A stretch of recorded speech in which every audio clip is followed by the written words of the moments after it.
On to floor 6, differentiating. The main thing you have to remember about differentiating is affirming individuality. People who are couples are now trying to separate themselves, so ours becomes mine. Stacy and Tom are a couple, lovely, but Tom is now becoming a me and Stacy's becoming an I. This couple now becomes individuals, so things like their friends becomes my friends and their dog becomes my dog. Thoughts about how you two are very different comes up more frequently. The next floor we get off to is 7, circumscribing. Main things you have to remember are breadth and depth, which you already know. So back then, breadth was bigger, depth was bigger, but now both of them are decreasing in conversation. Floor 8, stagnating. With stagnating, you really have to think about the relationship as a standstill and that some partners can have imagined interactions. Here's an imagined interaction.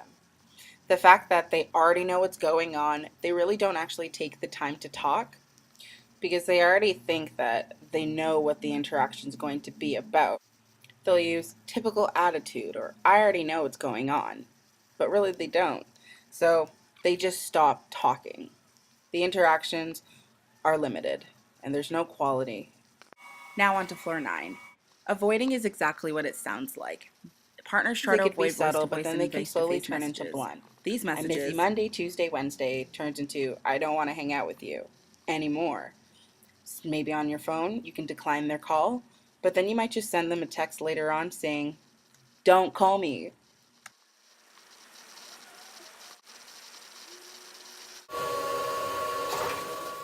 Lastly, on 410, we talk about terminating. This relationship is over. Some of the messages you are starting to say talk about distance and disassociation. Lastly, you talk about terminating dialogue with 3 aspects. In distance, you try to set up barriers. Some may be physical and some may be psychological in your messages. Disassociation in your messages signal individual endeavors. You guys are no longer together. The dialogue with termination talks about 3 aspects. First, the summary statement. This summary statement will talk about the relationship as a whole, so possibly it was good but we just didn't get along. Number 2, signaling termination. This is about the behavior that goes along with the termination, so possibly no contact, so no more texting, no more talking, no more touching. Number 3 focuses on how the relationship will be after the termination if there ends up being anything anyways. So these messages talk about what's going to happen. That's it. Good luck when you're studying.